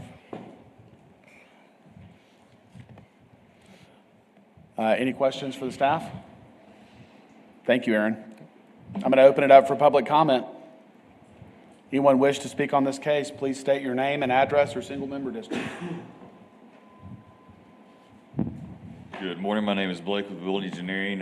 We just wish your approval, and as he mentioned, we'll be filing for the exemption for the sidewalk. So, Okay. any questions? No questions. Thank you, sir. All right, anyone else wish to speak? I'm going to close public comment. Anyone have thoughts or wish to make a motion? Second. All right, we have a motion and a second to approve as presented. That's both the preliminary and final plat. All in favor say aye. Aye. Aye, opposed? 6-0 on both. Or excuse me, 5-0. Terry has recused herself. Okay. Is Terry coming back in? Great. Item E. Looks like E and F may be. Yes, sir, that's Same. correct. Okay, so item E is PP 2206, preliminary plat of part of Block 1, JCM Edition, Section 2, a request for approval of preliminary plat of part of Block 1, JCM Edition, Section 2, being 11.337 acres located northwest of YMCA Drive and Sunset Drive, and FP 2221, first replat of Tract 2, Block 1, JCM Edition, Section 2, request for approval of a first replat of Tract 2, Block 1, JCM Edition, Section 2, being 1.107 acres located northwest of YMCA Drive and Sunset Drive. Thank you, Commission. Aaron Vanoy, Assistant Director, Planning and Development Services. So we do have another preliminary plat and final plat. You can see the kind of trapezoid there with Sunset roughly to the south, the railroad to the east, northeast, and then YMCA Drive just to the opposite side of those multifamily units right now. All that area that is under the preliminary plat is commercial or heavy commercial zoned, and the project is going to be a commercial project on the final plat. So here's the preliminary plat where you can see the large Tract 2C and Tract 2B. 2B is going to be the final plat. And so you can see that large tract, roughly 10 acres that is remaining out there for future development. So here's the Tract 2B, adjacent to Texas Pacifico, right there where Sunset Drive is. This is planned to be a commercial development. I believe it's going to be a medical office in conjunction with the area there that they're building a new office space. That'll be fronting on Sunset Drive. Everything seems to be pretty straightforward on this one. Utilities and things are there. The right-of-way is correct. The paving width is correct. There is curb and gutter. And Sunset is not a major collector, but this being zone commercial, it does trigger the sidewalk along Sunset Drive for just the final plat in this case.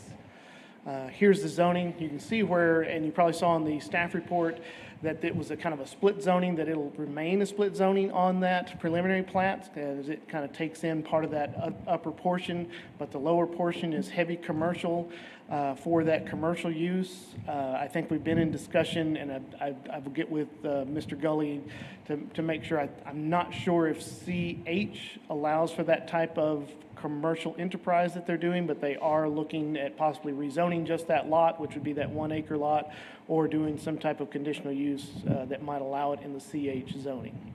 Okay. So staff does recommend approval. There were only notes on the preliminary plat. Again, a preliminary drainage study may be provided. Note hydrants may need to be provided for future development, and note a local street may be required depending on development. And I'm going to go back just to the preliminary plat and just kind of explain the reason why those are notes. They're not requirements at this time, but the preliminary plat remainder, that tract 2C, is a very large piece of property. We don't know what the future is going to hold for that property, so that's why we just put notes on there to let the engineer and developer know that, hey, the city may require these things in the future, and so be aware as you go to develop that. Let's have discussions with the city to see what's the proper development. So that's why we put that as notes on the preliminary plat. On the final plat, we did recommend approval, subject to the 3 conditions: current tax certificate, sidewalk along Sunset, and the construction is deferred until the building permit. The only requirement is provide sidewalk plans for the condition of the plat. They just have to provide those plans for us to review. They actually will do the construction during the building permit process. And 4 is a drainage study is required on this one. And then again, notes, depending on where that building is placed on that 1 acre, may need a hydrant, it may not. It just depends on where that's placed. Any questions for staff?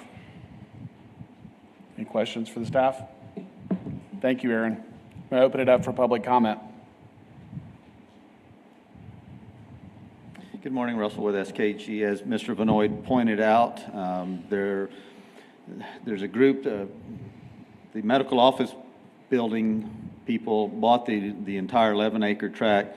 They've said they're not developers. They don't know what they're going to do with it. They want to carve out their little piece for their office building, their little medical office building, build that, and then sell the rest of it. And so that's kind of the focus for this, is to get them a platted lot there on that corner for the lot 1, and then they'll put the rest of it up for sale and see how. There's so many opportunities on a lot that big.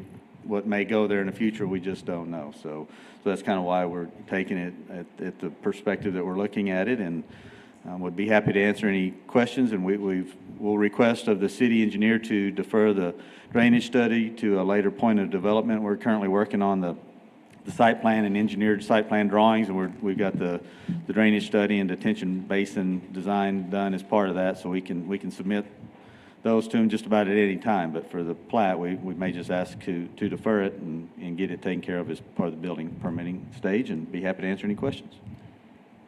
Is the proposed use on the final platted lot permitted with the current zoning?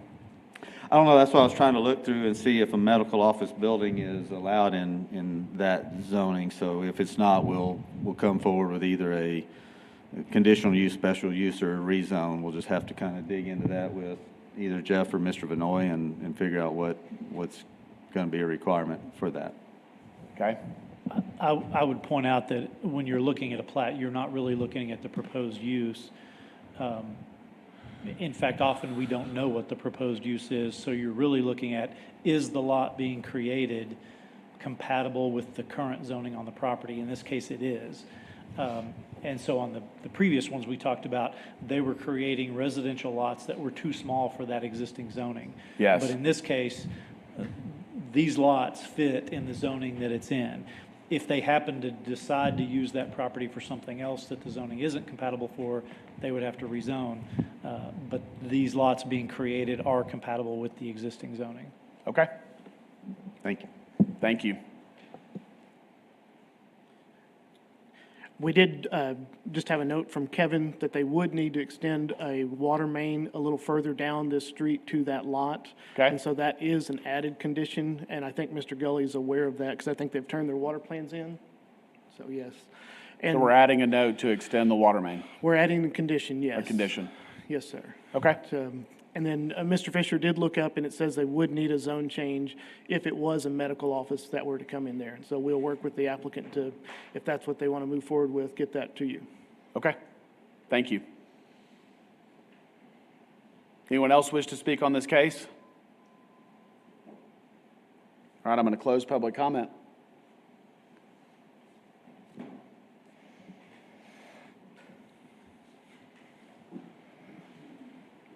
Anyone wish to make a motion?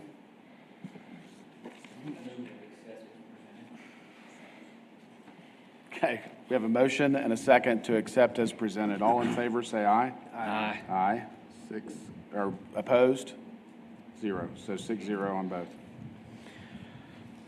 And Mr. Chairman, the reason why we did the preliminary plats on here, I think last meeting or maybe the meeting before, you had kind of stated a desire to see preliminary plats, and so we're not putting those on the consent anymore. Is that how you Yeah. kind of like staff to move forward? So the citizens out there can also see the preliminary plats that are I think that potentially in would, their area? I think that would be very helpful, and thank you. Thank Okay, you for doing that. Very good. We'll be happy to continue to do that as staff. So item G is RP 2224, second replat of Lot 9, Block 2, Poulter's Highland Acres addition, a request for approval of a second replat of Lot 9, Block 2, Poulter's Highland Acres addition being 2.919 acres northwest of Arden Road and Townview Lane, and a variance from Chapter 92B of the subdivision ordinance to allow a block length greater than 2,200 feet for Townview Lane. Yes, this is Poulter Highland Acres up here. The top road is Mercedes that comes around. The bottom road is Townview that stops right there. Of course, this is O.C. Fisher and the State Park back here, and you can see this is the overflow or the spillway of O.C. Fisher right here.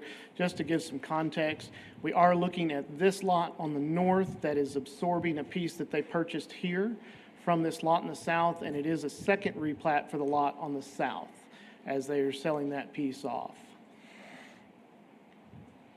So here's that replat that they show. It actually kind of goes back to the original configuration that this subdivision was planned at. It could be that the lot on the south had, multiple lots through there, and now they're just making enough lottage on both sides that they're going to build a house on the north side. The south lot is actually completely built out already. The variance request is a block length of more than 2,200 linear feet in our subdivision ordinance, both on Woodrow Street and Mercedes Avenue. And there's also a staff-initiated temporary turnaround on Townview Lane that we have worked with the fire prevention team on as well. So in this, we look at, is this detrimental to the public safety, health, or welfare? So Townview Lane is a very long pre-existing road with only personal property drive access to turn around. And we said, however, the density of the housing is low, and the fire department has determined they are able to maneuver emergency vehicles in the area without the need of a temporary turnaround since all land is currently platted. And they really wanted us to emphasize that this is a very unique, single, individual thing. If this had all been undeveloped land, they would not have looked favorably upon this. So we just want to make sure that that's clear. Mercedes Avenue is long, but it does have entrance-exit on Arden Road to the west and Fisher Street to the east. And so it's a continuous road. While it's over the 2,200 linear feet, it at least have road connection at both ends where Townview does not. One of the unique things about this property is the properties to the west is federally owned, and thus making a temporary turnaround is problematic, trying to get on that property, as well as the topography that's out there makes it a little problematic. And this was a great reminder for me as staff is to don't always make your decisions on a 2D map. Go and see what's actually out there, because when you go out there and you see the topography, it really is different than what you would expect, as we're somewhat flat out here. So, so at this time, the staff does not believe that the applicable ordinance will be significantly varied if the variances were granted. So I did take some photographs. This is the property on the south end. You can see there's a privacy gate there on the left, but everything to the right of that, going all those treed area, that is all core land or federal land. And you can see the roads there is fairly wide. It does have curb and gutter, and the fire department was comfortable with having particularly emergency vehicles, not necessarily their large fire trucks. They said, we'll figure that out if we ever have to get one down there. Hopefully they don't have to. This is, again, just a front-on view of that property.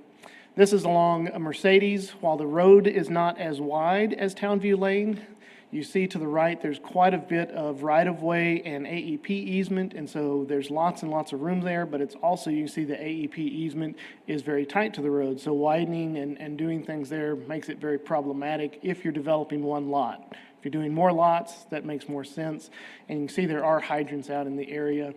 This here to the left is the trees of the lot that they're going to develop. They already have a hydrant right there.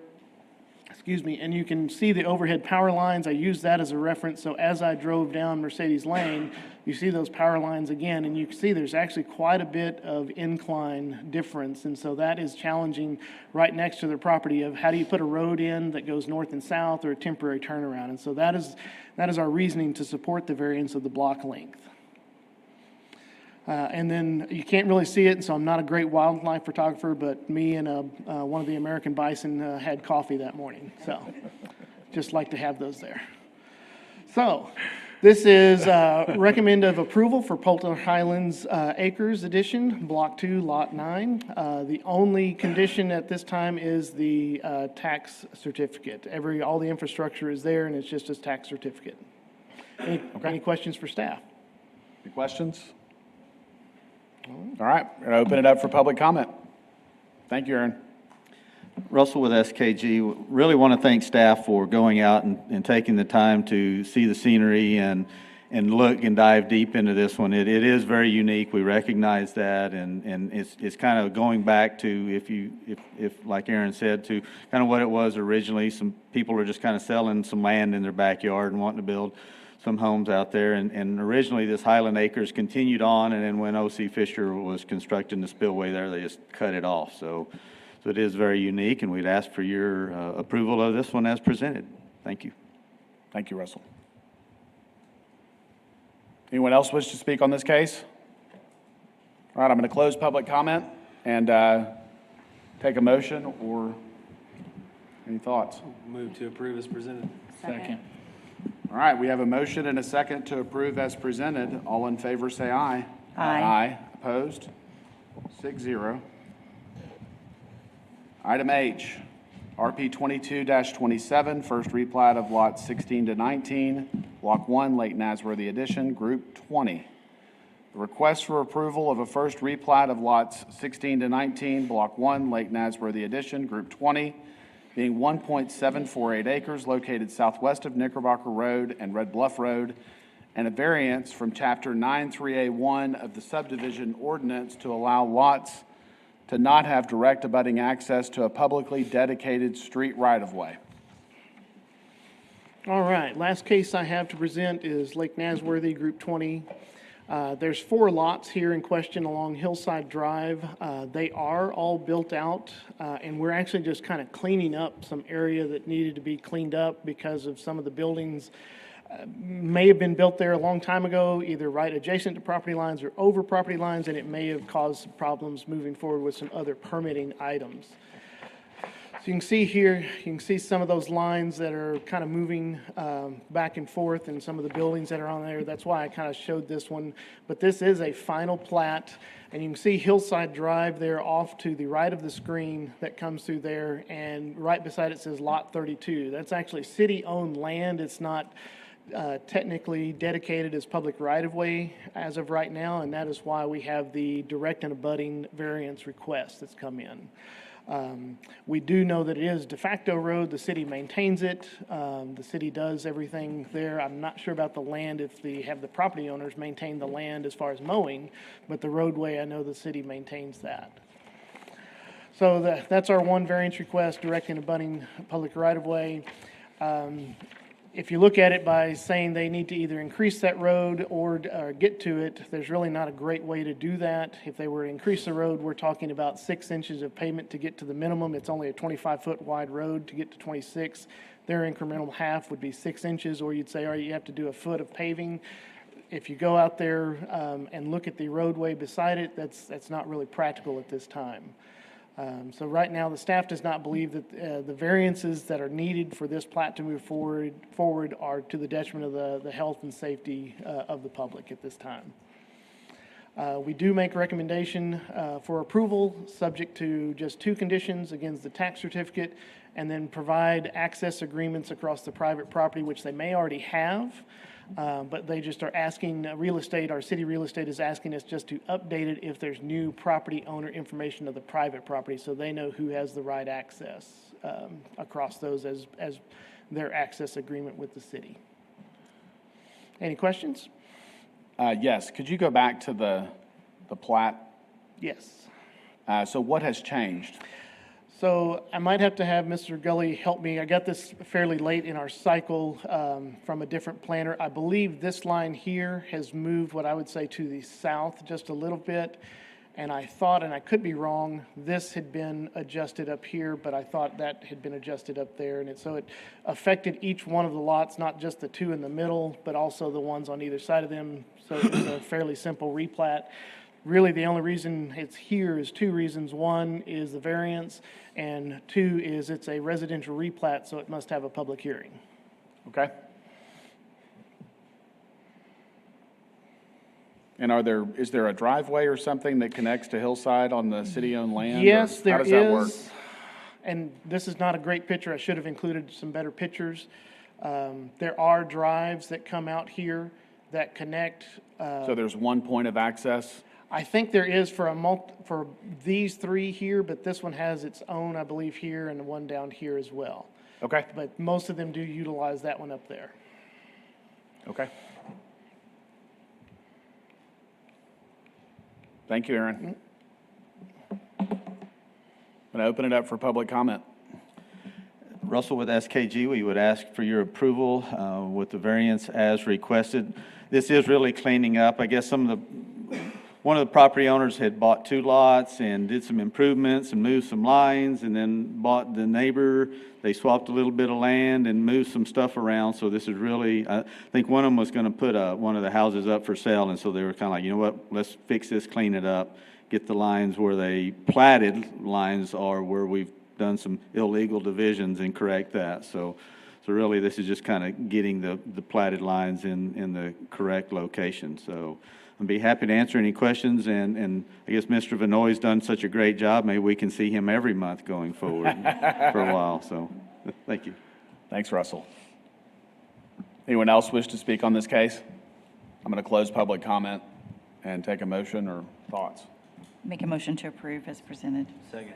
We have a motion and a second to approve as presented. All in favor, say aye. Aye. Aye. Opposed? 6-0. All right. Conditional uses. The Planning Commission has final authority of conditional uses. Appeals may be directed to the City Council. CU 2213, 3208 Cornell Avenue. A request for approval of a conditional use to allow a short-term rental in the single-family residential zoning district located at 3208 Cornell Avenue. Thank you. So one of the residents around the property could not be here and requested this letter be given to you guys.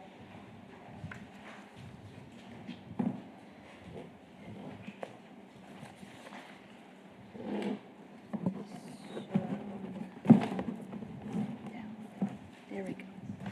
So I'm Ray Lineberry, City Planner, and this is CU 2213, 328 Cornell Avenue. It's a request for a short-term rental, RS1 zoning, District 5, ASU College Hills neighborhood. The pictures, the front of the house, the street view. The front of the house, there are 2 parking spots, which is required. We sent out 25 notices, 1 in favor, 7 opposed. 1 of the opposed is the letter you received. The impact is minimized. There's no changes to structures. They're consistent with the zoning ordinance, and the rental should be in the RS1 zoning, which they are. There's no effect on the natural environment. The community, there is no short-term rental within 500 feet, so the community does need it. The nature of the house does not impact the home. It's still a single-family residence. So staff recommendation is approval of the conditional use with the conditions that they maintain all off-street parking, that they are consistent with the zoning ordinance, and they will require a fire marshal inspection and a building inspection for change of occupancy. And let me know if you have any questions. Could you go back to the notification? So you had 7 in opposition. Did anyone else write any comments or just oppose? No, they just returned. They just sent this letter back? Yes. Opposing? Okay. Does the 7 in opposition include this letter? Yes. And which property owner is this? It is, I don't know how to point. Or, It's excuse me, this. across the street from the green one and over to the right. The top button. Aha. It is this one. On the corner, okay. Okay. Anyone else have questions? No? Okay. All right. I'm going to open it up for public comment.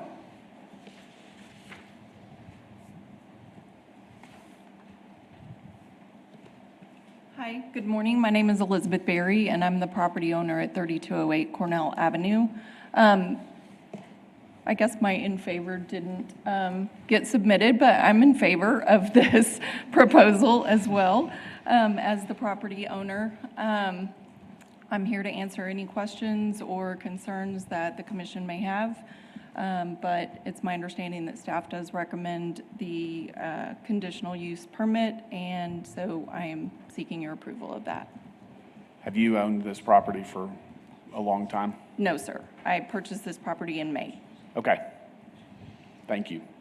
Anyone else have questions? Thank you. Okay, thank you.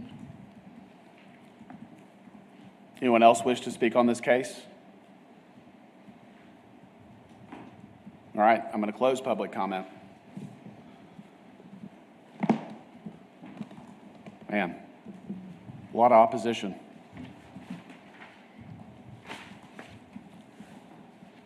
I think she complies with everything that she's required to comply with. And, I mean, like we say, every time one of these comes up, there's no requirements for rental property. So, I mean, this is going to require fire marshal and building inspection, and she'll have to come back in and reapply if there's anything, any reports or incidents that happen. I mean, then I could see, obviously, there's some recourse there. So I would move to approve as presented. Second. Okay. We have a motion and a second to approve as presented. All in favor, say aye. Aye. Aye. Opposed? 6-0. Public comment, issues or concerns not on the regular agenda may be raised by the public at this time. Citizens should speak from the podium, address all comments to the dais, and begin by stating their name and address, single member district. Please limit all remarks to less than 3 minutes. I'm opening public comment. Seeing none, I'm going to close public comment. Director's report. Just a few items. Couple of staffing notes. I don't know if you've formally been introduced to Ray. You saw her speak, but Ray Lineberry is a new planner in the office. She was already with us as a staff member, but now moved into the planning department. We did have a resignation from Kyle Warren, and so we are now one planner short again, so we have a vacancy that's posted out there, so hope to fill that position soon as well. I wanted to make one note from our discussion earlier, and we can talk about this at future meetings, but I just wanted to put it in your head to start thinking about the conversations we had about notifications of plats, and particularly ETJ and zoning cases. Yes, sir. Right now, under state law, we're only obligated to notify per the municipal tax rolls. And so what that means is we only notify within the city limits. So if there's a zoning case and the properties across the street are outside the city limits, they're not required to get notice under state law. That is something we're having some conversations about. At some points in the past, we have notified those properties. Currently, our practice is not to notify those properties. I may have mentioned this, but a few years ago, the city council's direction to us was you notify what's required by state law, no more, no less. And so that's our current practice. But because that discussion, particularly with Fairway Downs, Yes, had sir. some implications for property owners outside the city limits across the street, they would not normally get notice under our current practice. And so, like I said, that's something we're discussing right now. And I know you all have asked for us to come back with a discussion item on notices, how we can do those differently and better. So we're still looking into that, and we'll be bringing something to you sometime soon. Okay, so just to clarify, when you say sending notice, you're talking about mailing something to a property owner? Correct. So there are normally three methods of notifications or notices that we do. One is mailing to the property owner affected, as well as the properties within 200 feet, like you see on the map there. There is typically a sign placed on the property itself. If it's a larger property, we may place multiple signs, like one on each street frontage, for example. And then the third is newspaper notices. So those do get published in the newspaper in their public notices section of the newspaper. I believe that also gets on their website. I was going to ask, notice. in the age of the advances with online presence, I would hope and expect that there was some sort of notice that was posted online for folks to be able to go look and see what's available. I believe the newspaper does have their public notices section searchable on their website. I will say that the state legislature has tried to change the requirement to not necessarily require publication in the newspaper. Right. And instead require that cities post on their website. Yes. That has been shut down every time it's been suggested, mostly by the people who own newspapers. Don't really like that idea. Right. But that's kind of where we stand in terms of I'm notices. not opposed to I'm okay with the newspapers getting the notice. I do think that there are a lot of folks that don't take the paper that aren't going to know to go search on the website for the notices. And I think if we had notice on the city website and it was relatively easy to navigate, that would probably help. Yeah. It'd probably get more use than the newspaper at this point. The last thing I had is just kind of related to that is a note that we've been notified by the newspaper that the time within which we need to get a notice to them to be published has increased. And so the implication that has for cases is we sometimes provide some flexibility to the development community. If our deadline for an application is Friday, and say they get the application in, but not all the supporting materials, we'll say, well, if you get them to us by Monday or Tuesday, that'll work. Given the shrinking of our schedule, we've got to get it to the newspaper 2-3 days earlier than we normally do. some of that flexibility is going to have to go away. And so our timelines are going to be tighter because, as you know, we've got, in most cases, we've got like 30 days from application till it has to come to you all today. And if we back up from that, we have to put it in the newspaper something like 15, 16 days before this meeting. And then if the newspaper needs it 5 to 7 days before that, we're really starting to push those timelines. And so. But newspaper notice at this point is a state requirement. That's correct. So we can't do away with it. Correct. And so in order to get the notice in the newspaper, we have to know enough about the case to write the caption for what the case actually is. And so, again, that just compresses our timelines a bit. And so that's largely maybe more for people like Russell than you all, but just so everyone is aware, because of those timelines and the statutory requirements, it's a pretty narrow window. And if we don't get a full application by the deadline, there's going to be less flexibility on that at front end. Okay, so in terms of timelines, it would be difficult for you guys to perform in the 30-day window that you're trying to perform in if the timing's off on when it's actually submitted. Is that correct? That's right. If they just missed the newspaper deadline, it's not going to make the meeting that's in that 30-day window. It's going to go to the next meeting. That's right. Now, again, that's why we set our application deadlines when we do, so that it gives us plenty of time. Yes. All I'm suggesting is that in the past, we've had some flexibility. Yeah. If you couldn't get it to us on Friday, well, if you get it to us on Monday, we can still do it. There may still be some of that, but we're going to be a little more tighter on it, because if we take it 2 days late, then all of a sudden we're maybe not able to get it in the newspaper on time. And so I understand. That's where we're at. Okay, that makes sense. That's all I had. Okay. Future meeting and agenda announcements. A special joint meeting of the Planning Commission and City Council is scheduled to begin at 8:30 on Tuesday, July 26th at the McNeese Convention Center, South Meeting Room, 501 Rio Concho Drive.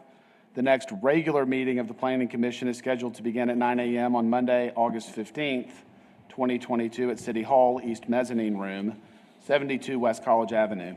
Adjournment. Make a motion to adjourn. Second. All right, we have a motion and a second to adjourn. All in favor, say aye. Aye. Aye, opposed? 6-0, it's 11:01.